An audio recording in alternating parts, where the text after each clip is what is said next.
Okay. Hi guys, welcome to the 16th session of the Yale NLP Interest Group. Today we have our very own Zhang, postdoctoral associate in Zhang. He received a PhD at Princeton in operations research. Yes. Yes, and he currently works on applications of large language models in various domains, not limited to clinical. As you can see here, this is an application of biomedical literature, and please enjoy. Yes. Well, thank you for the introduction. Well, thank you for the introduction, Kevin. So the talk today is going to be about BioCiteGPT, recurrent, a lot of words. We just call it Citation. So let's just hop right in. So we've actually had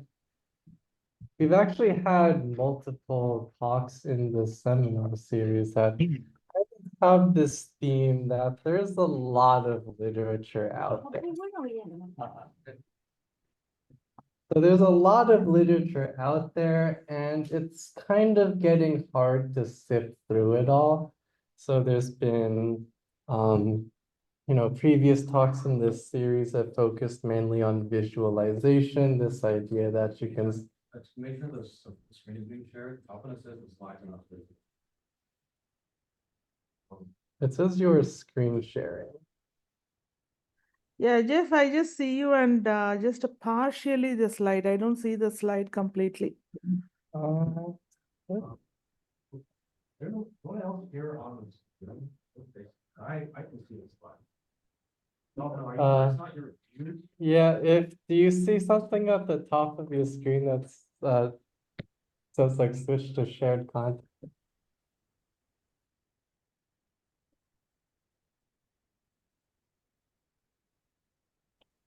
It's still the same. Only the rightmost end of the slide is visible, and I can see you. So to your side, little bit of the slide, not the slide itself. I'm sharing I should be sharing the whole screen.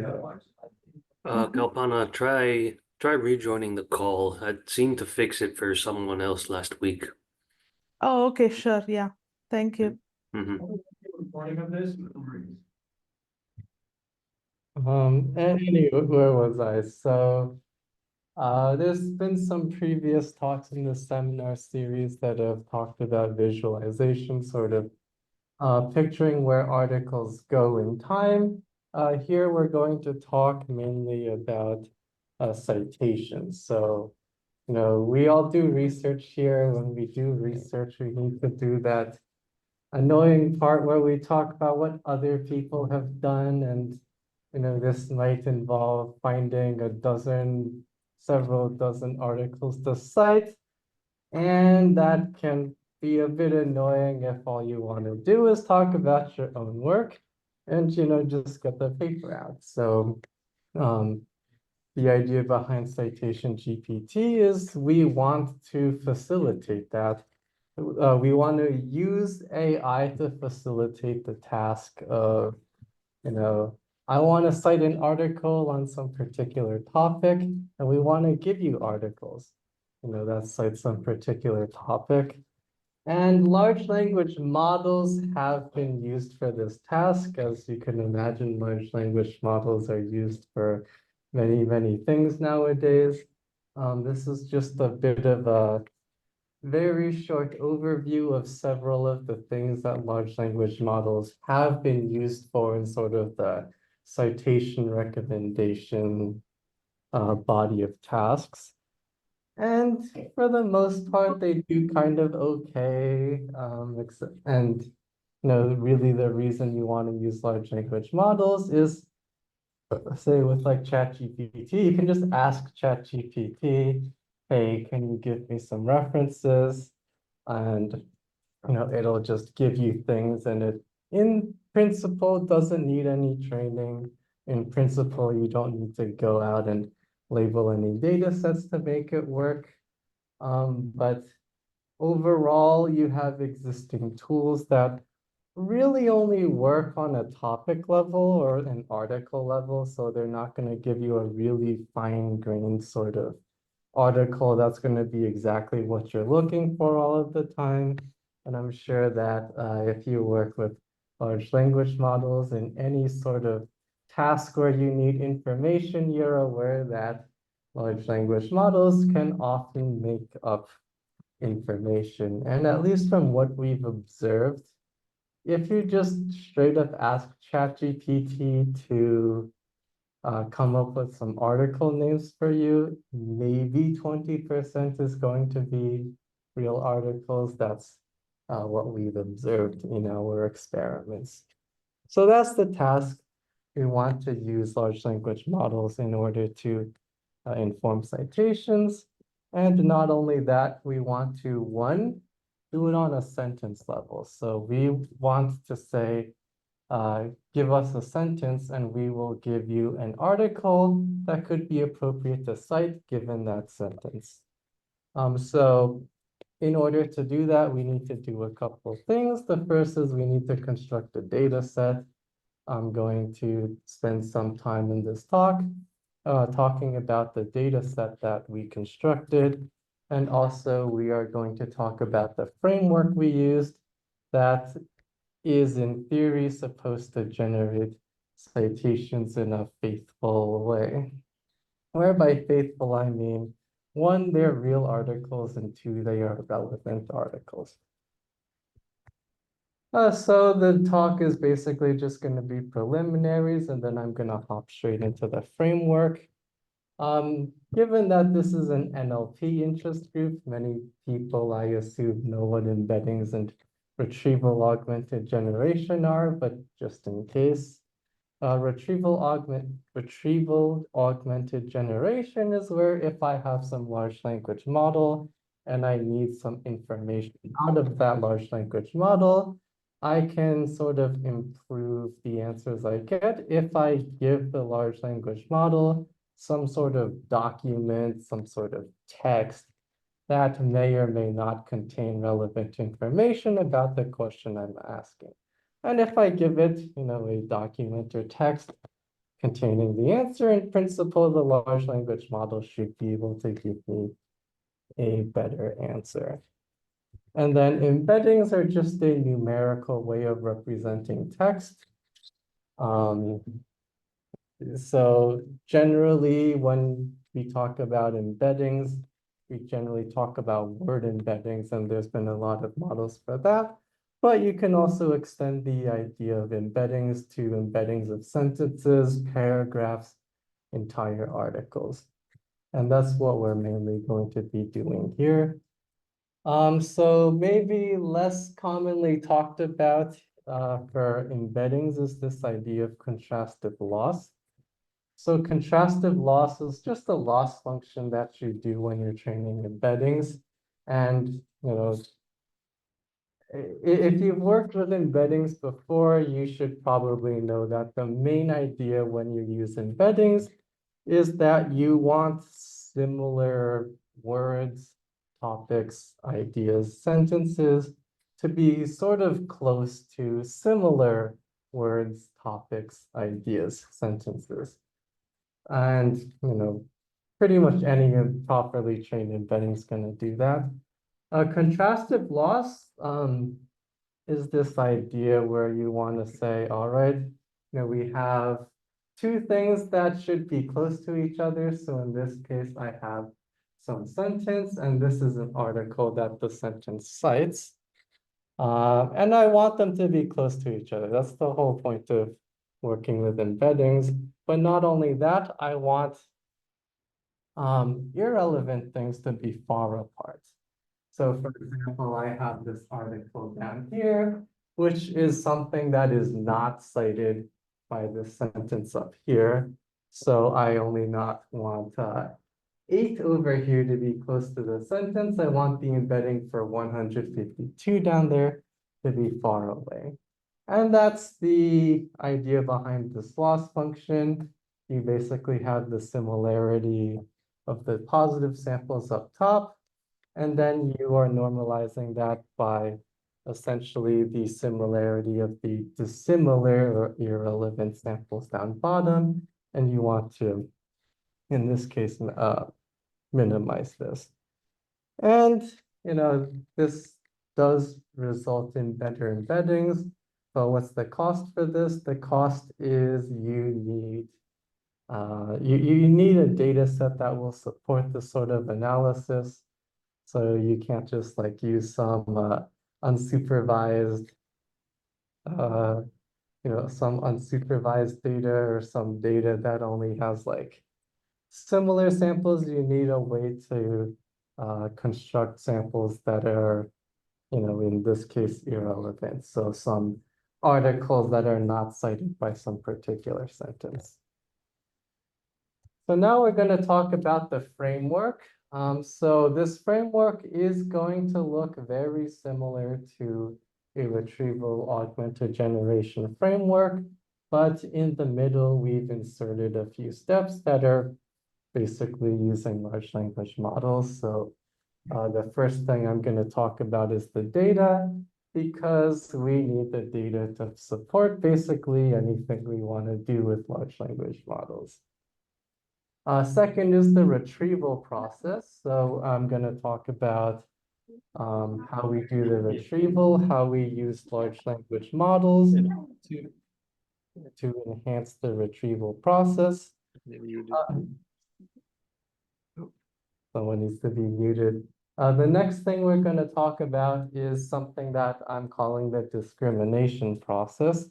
So the idea is that the retrieval process is really this coarse-grained process. So this is just, I have a ton of articles and I just want, generally speaking, the most relevant ones. But with discrimination, we want to filter those out more in a more fine-grained way in order to get the really relevant articles. And then the last thing we do is this reprompting stage where, again, the idea is we have, we want to generate citations, and then we're going to essentially ask ChatGPT to do it for us. And we're going to try to do it in a way that is hopefully better than if we just do ChatGPT alone. So just to talk about the data, so for this study, we looked at about 12,000 articles related to Alzheimer's disease. So from these 12,000 articles, we have a data set of some total 500,000 sentences, and these about 250,000 unique articles. So again, the idea is we want to associate sentences with articles they cite. So this all comes from the PubMed open access. So we have the full text of all the articles. And the way we do it is we have the article, again, we have the full text. And part of that full text is the references. So in this case, I just have a paragraph written here, and you can see that the first sentence doesn't cite anything. The second sentence here cites actually 5 things. We have another sentence over here that doesn't cite anything. And then we also have one sentence at the bottom that cites 1 thing. So again, just highlighted in green, there's a few sentences that cite a few articles. And then, we just go down to the references. All right. This sentence up top cites, in this case, 3, 4, 5, 6, and 7. And then this sentence at the bottom, a person with dementia is no longer fully independent. That sentence just cites this one article down here. And then we organize this. So actually before that,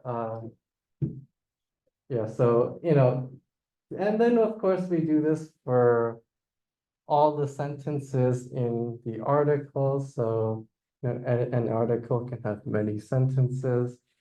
And we just go through all of them and just associate every sentence with the PMID of the articles that they cite. So in order to actually do any sort of retrieval, we also need a database of articles to search through. So I mentioned previously, this was some 250,000 articles. And the way we do this is we start with the roughly 12,000 articles that are in our Alzheimer's disease data set. And then we look at all the articles that those cite. So this, again, could be a great many articles, but in principle, all of those articles should be in some way related to Alzheimer's disease because they were cited by articles about Alzheimer's disease. So for all 12,000 articles, we just grab all the things that they cite, put them all together, and then we have an entire article database that, like I said before, sums up to about 250,000 articles. And then for each article, we save down a title and an abstract. And when we do the embedding for the articles, that's really what we're going to embed. We're going to embed the title and the abstract and compare those to essentially the sentence that we're trying to find a citation for. So the last thing we need from this data set is, like I previously mentioned, we want to do contrastive loss fine-tuning. So we not only need sentences that are cited by an article, we need sentences that are not cited by an article, which in principle is easier to find than articles that are cited, but you do have to be a little careful. When we pick our articles that are irrelevant, the way we do it is, again, we start with this paragraph here. And we have 5 articles that we know are not cited by the sentence at the bottom. So, that's basically how we have a lot of articles that are, in principle irrelevant because, if these articles are relevant, in principle, they should have been cited by the sentence. And again, these are also articles that are, in some way relevant to Alzheimer's disease. So they also constitute what you could argue is like a bunch of hard examples. So again, these are all articles related to Alzheimer's disease that are not related to your sentence. And just as a small detail, in order to sort of, in an unsupervised manner, be more sure that the sentences aren't relevant to the sentence, we also exclude citations that took place in the preceding sentence to any particular sentence because, often if you're writing a paper, you'll say something like, this person did X citation and, and onward, they also did this. So we're trying to catch things like that. Does the data make sense so far? So really what this is 3 things. So one, we have a collection of sentences along with articles that they cite. We also have a big database of articles that are related to Alzheimer's. And then we have this way of essentially collecting a bunch of articles that are not relevant for a given sentence.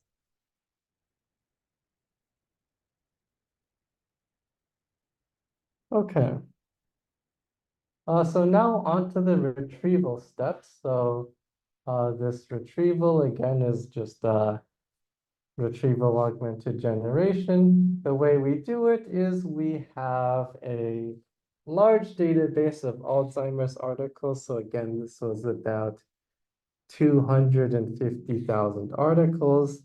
And we have also a bunch of sentences that were sampled from, the sentences that we, collected from the articles.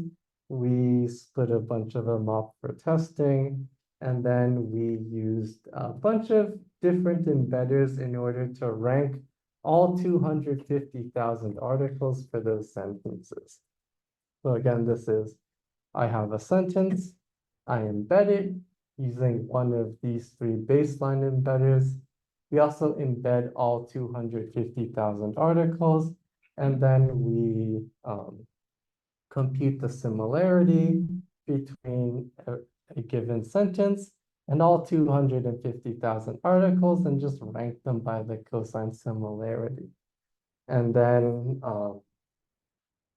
we look at in this case, the top 20 articles ranked by cosine similarity. And what we see is there at least one article that was actually cited by the sentence that appears in the top 20 ranking by cosine similarity? And these again are just baselines. What we do is we're going to fine tune our own embedder. This serves both this LLM embedder, which clearly did better than the other two embedders.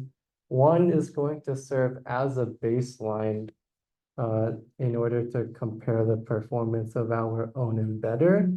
And two, we're actually also going to use this embedder in order to in a better manner select our negative samples when we do our own contrastive loss fine-tuning. Something else that we did when we did the retrieval is we actually used ChatGPT. So we asked ChatGPT to generate some references for some article. We asked it for like 5 references. And then we appended essentially those articles to the sentence. So the prompt is now, here's a sentence.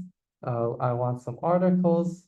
And then here's some, other article names that are so we asked ChatGPT to generate 5 articles. And then when we do the embedding for the retrieval process, we embed not only the sentence, but the sentence plus the articles, on top of that. So it's not just the embedding of the sentence, it's the embedding of the sentence plus like 5 article names, which may or may not be real. So the idea behind this is that even if the title sentences are fake, there might in principle be something about those generated titles that could be similar to actual title names and actual topics that might appear in actual title names. And you can see that the performance doesn't actually get too much better. It is a little better, but this should also sort of give you an idea that the titles generated by ChatGPT are honestly not very good. Like I said, the titles are predominantly made up if you just ask ChatGPT straight up to generate title names. So back to the contrastive fine-tuning. So again, the idea is we want to fine-tune our own embedder to do the retrieval process. So the framework we are using is this thing called LLM-generated, which is made by some guys from, I think, McGill and Meta. So this is a framework that'll turn a decoder-only model into an encoder.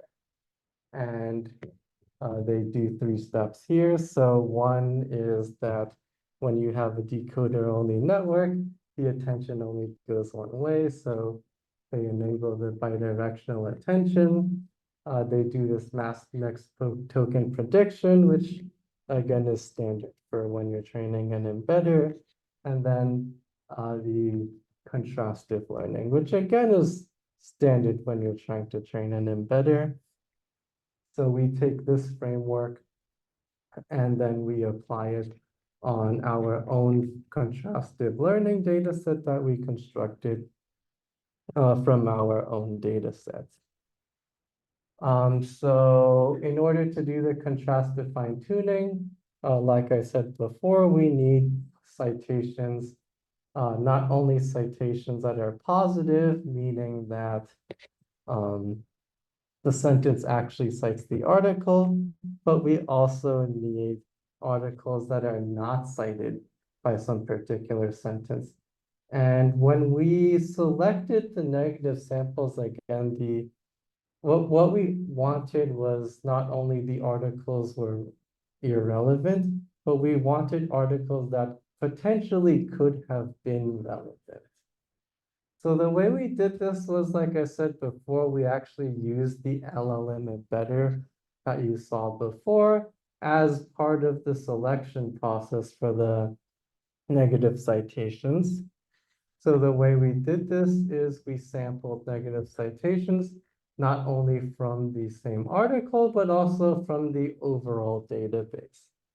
So, just as an example of what we did, we start with this article down here, or this paragraph down here. It's a sentence, it cites a bunch of articles. In particular, this sentence is going to cite these articles highlighted in green over here. So in order to select negative citations, again, we are going to first look at articles that are also in the references, but aren't cited by this sentence. So in this case, this article cited some 150 different articles, but I've only got like 20 listed here. So what we're going to do is we're going to take, in this case, 15 articles, and then we're going to run them all through the LLM embedder. And then we are going to take the top 15 of those negative citations as our negative citations. So in this case, there's only 15 articles highlighted in red here, but in the references, there actually were 150. So we're going to take 15 of those 150 articles and use them as negative citations. The other portion of the negative citations comes from the overall database. So again, this is the some 250,000 articles that are cited by any of the articles that were cited by any of the 12,000 articles we originally had. Again, they were all ranked using the LLM embedder to look for the articles that are similar to the sentence. And we use the top 185 articles in this way as negative samples. So for every sentence, we have 200 articles that are in principle irrelevant to the sentence. So we do this contrastive fine-tuning. How does it actually work? So there is a noticeable performance increase. So what I have here pictured is the performance of the base model, again, the LLM embedder, which we use not only as a baseline, but to also inform our decision of what to use as the negative samples. So here, the bottom 3 lines are the LLM embedder, and the top 3 lines here are our fine-tune embedders. So like I said, the performance is noticeably higher. Something else to point out is that when we're doing our experiments, the number of citations that a sentence makes does affect the performance, because if there are more articles that are cited by the sentence, the more likely you are to, as part of the retrieval process, find an article that was retrieved by the sentence. So you can see that there's improvement if you look at sentences that cite 1, 2, or 3 sentences, 1, 2, or 3 sentences, and I just find it notable that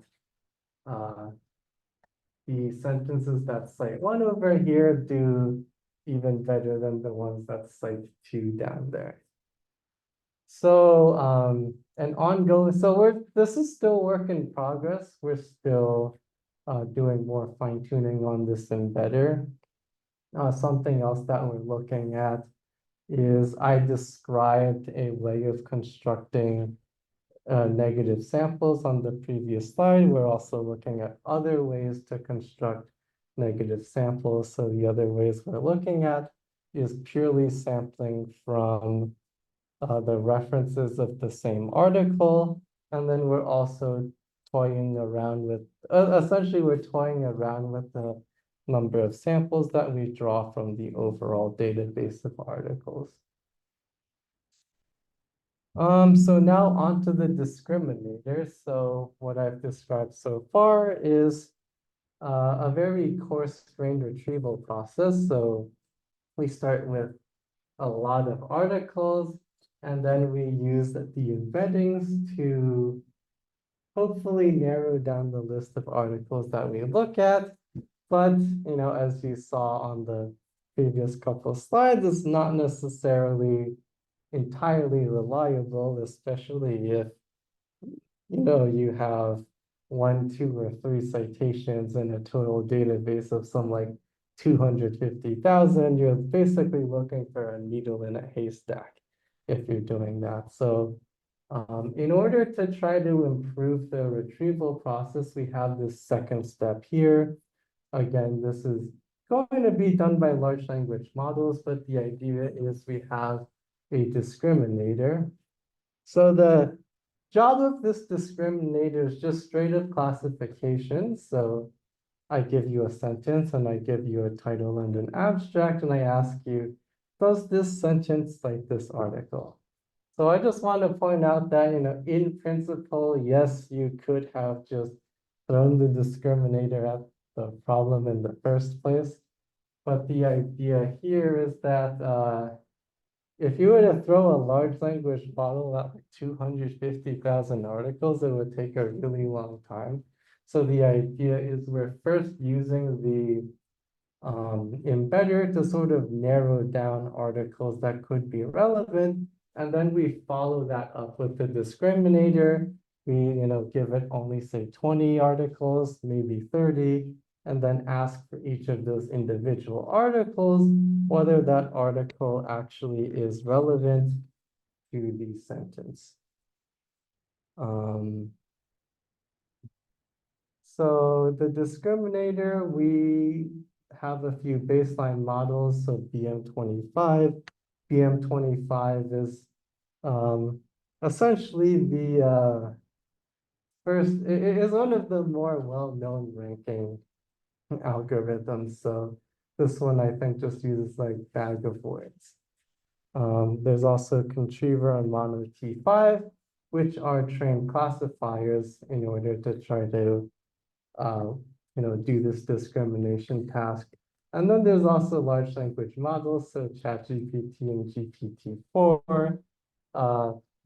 Again, the task is we have a sentence and then a paper that is represented by a title and abstract, and we want to know whether the sentence actually cites the paper.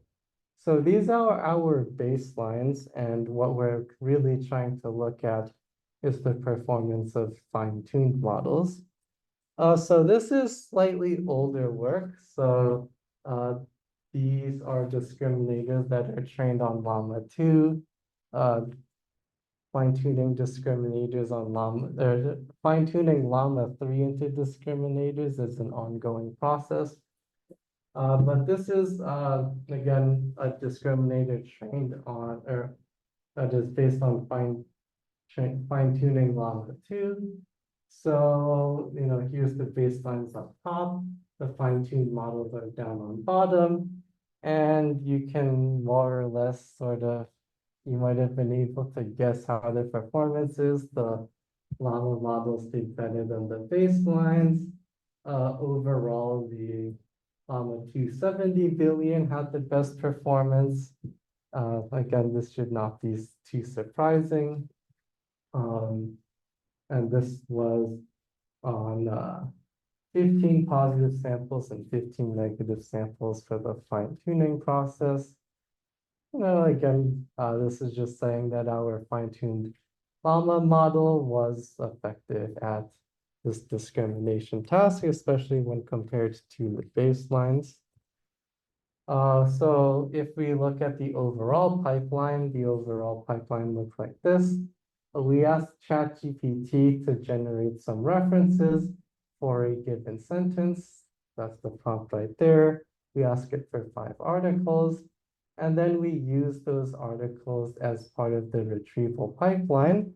So like I described before, there was this process where we built the GPT-generated titles into the retrieval process.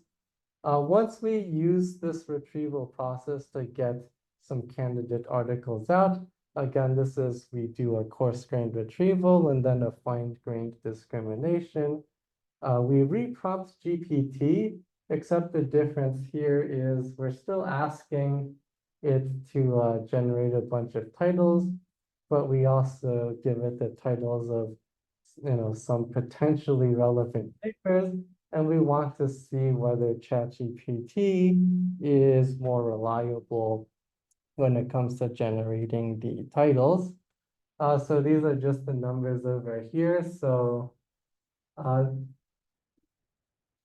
2, ChatGPT, and GPT-4, like I said, this is just if you ask them straight up to generate titles, what is the percentage of articles that are actually real that they generate? So ChatGPT is ahead by generating 1 in 5 articles that are real.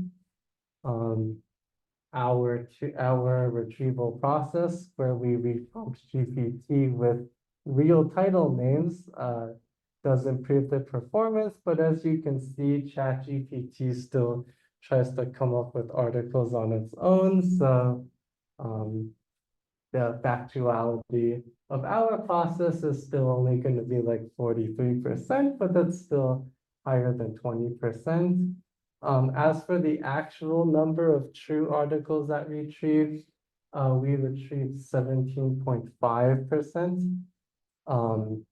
So this should actually be sentences. So 17.5% of sentences in our test set, we were able to retrieve 1 article that was actually cited by the sentence.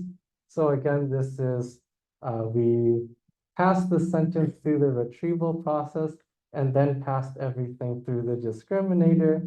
And then 17.5% of the time, we were able to recover an article that was actually cited. So just some discussion and some remarks. So there's a few limitations to this. So the 17.5% doesn't look super good, but much of that is because there's essentially 2 large language model pipelines that are built into the middle. We're using semi-supervised labels. So we constructed our labels in what we feel was a pretty principled manner, but realistically speaking, there's going to be an immense amount of false negatives. So what I mean by that is when you come up with a sentence and you need to cite something, you really just pick 1, maybe 2 or 3 things, but there could have been potentially dozens of other articles that you could have cited as well. So there's a lot of sentences in our data set that really couldn't be effectively retrieved by embeddings. So a lot of these were like, in this paper, author X did this, which really contains very little information about what the paper is about, but really, it's talking about some specific paper by some author, so that's not something that we can really look at with embeddings. Something that we want to look at for future directions is what I described as the second part of our pipeline was this thing I call a discriminator, and I described it as a classifier. Ideally, what we really want is a re-ranker, so like BM25 does ranking, what we would really want to be able to say is like, here are like 20 articles, but these top 5 are probably gonna be the most relevant. We don't really know how to, really. In order to train, a large language model to do the re-ranking, we would need some sort of way of labeling the data set, which we don't quite know how. So to do the actual title validation, and by validation, what I mean is we take the sentences generated by ChatGPT and check if they're real. This was basically, we did some sort of fuzzy matching process where we searched PubMed for some titles. It's maybe not the most accurate, but it should still give an idea of essentially how much ChatGPT hallucinates if you ask it to give some biomedical articles. So just as another mention, so the study I described was on about 12,000 articles that are all related to Alzheimer's disease. We constructed essentially the sentence database for the entirety of PubMed. But we only did this study on the Alzheimer's disease because there are engineering problems that need to be solved if you were to work with 5 million articles with God knows how many sentences and articles that you would have to sift through. The study had a database of 250,000 articles, which already is quite large. If you wanted to do it for the entirety of PubMed, you would essentially need to really do a lot more engineering in order to make the retrieval process faster. So that's the end of my talk. I hope you enjoyed it. I'm happy to take any questions. And thanks for listening.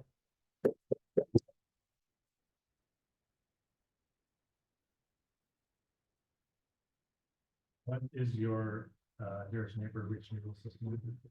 So this is cosine similarity. And because the embedders we use normalize everything, we just need to do a matrix multiplication.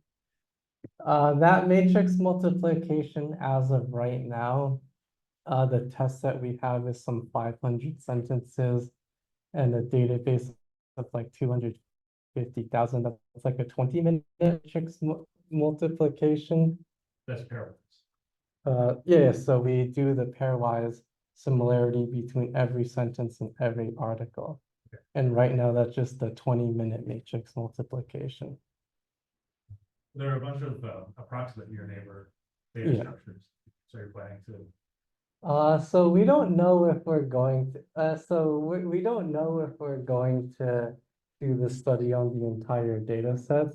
Right now, we are really working on essentially building Llama 3 into the pipeline.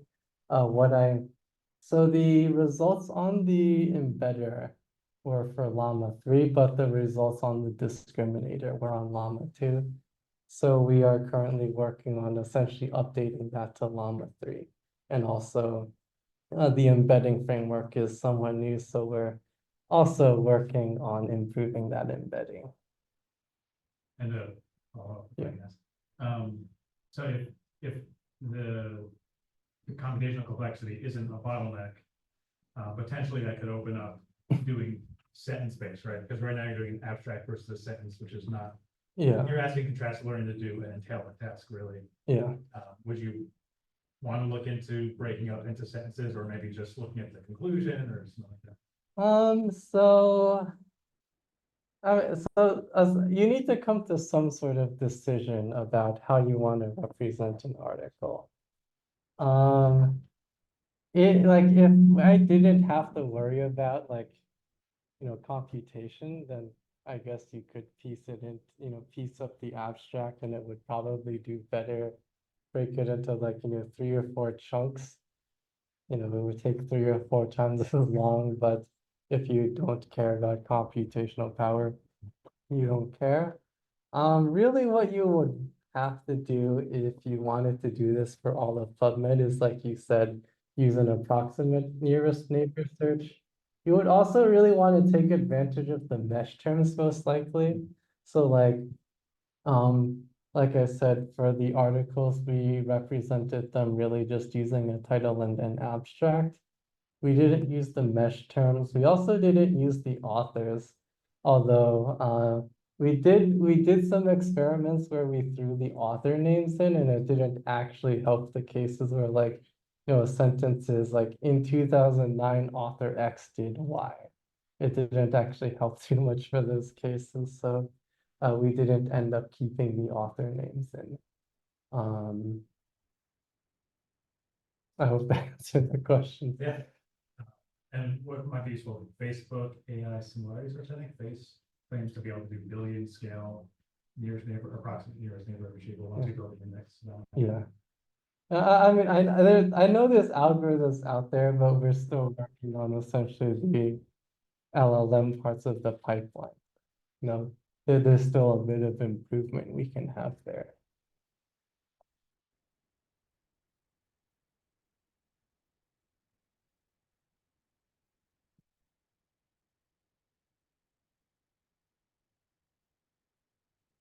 Is that it?